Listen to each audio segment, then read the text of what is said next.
Spiral Dial. Sci-fi with a soundscape.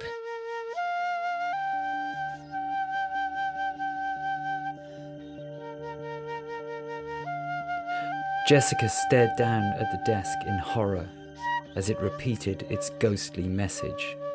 We are swamped.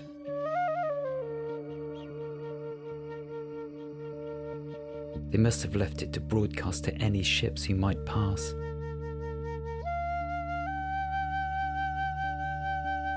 So it was true then. There was no more London.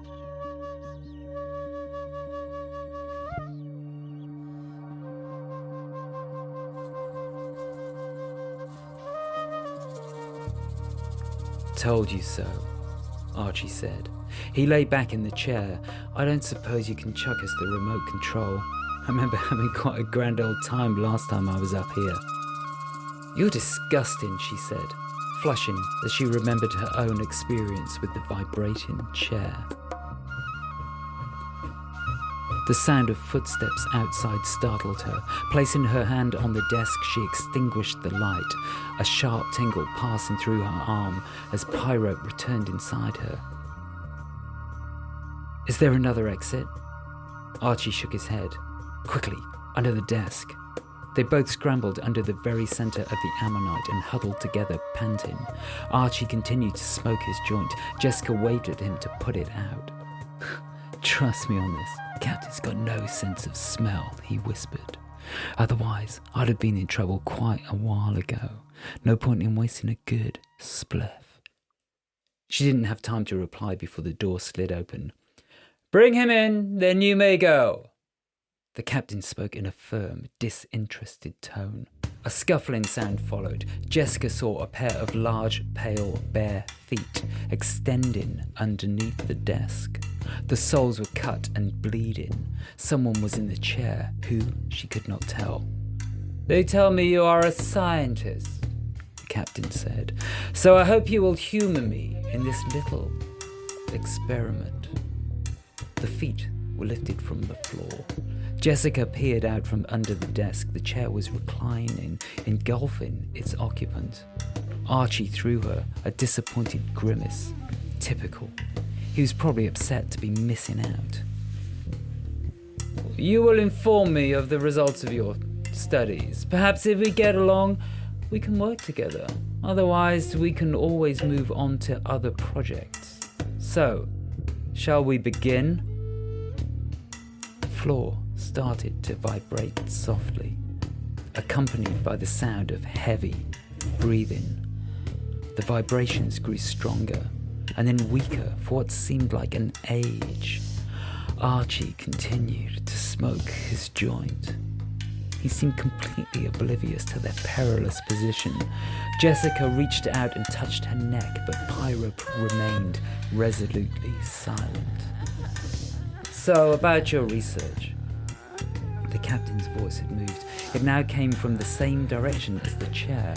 Jessica visualized them suspended above the occupant in the hoop, tracing the outline of their face with those cruel nails. Tell me everything you know about the Earth people. The Earth people? So the captain knew about the minerals. That made sense. The Queen had given every impression that she was acquainted with the captain, and not in a good way. I cannot. Jessica recognized the voice. Morven. Cannot or will not. A terrible clicking sound. Then groaning. What was the captain doing to him? Jessica moved towards the chair, determined to confront the captain, but Archie raised one arm, shaking his head. She gesticulated towards the chair. He shook his head again, passing one finger across his throat. There must be another way to help him. Now, will you speak? Tell me of the Earth people. I will have the answers I seek. The clicking, the groaning started again. There were no recognizable words, just sounds. Jessica covered her ears.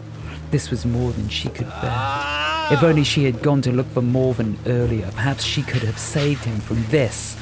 Now there was nothing she could do for him except at the expense of all of their lives.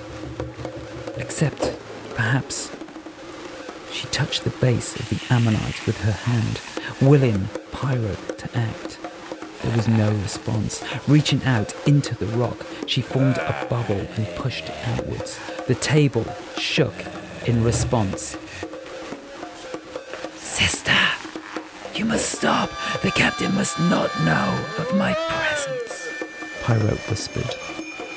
"Do something then," Jessica whispered under cover of Morven, groaning, "or I will."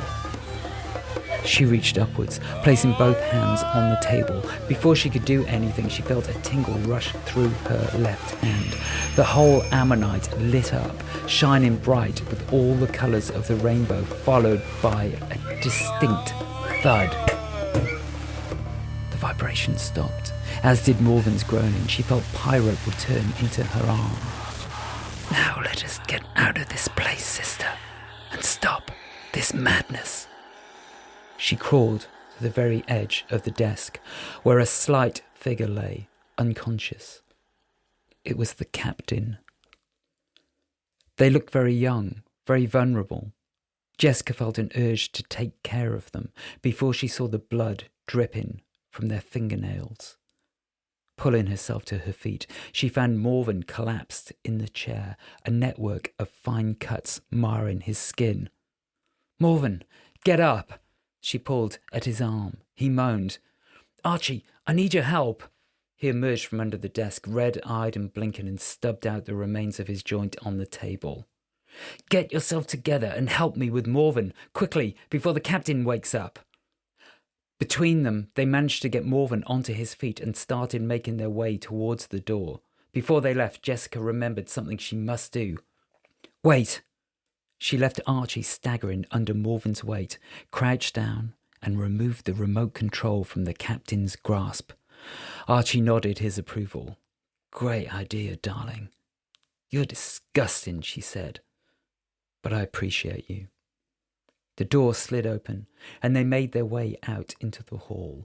The dawn light was coming, and the sea glistened with an orange glow. She had forgotten how magnificent the view could be.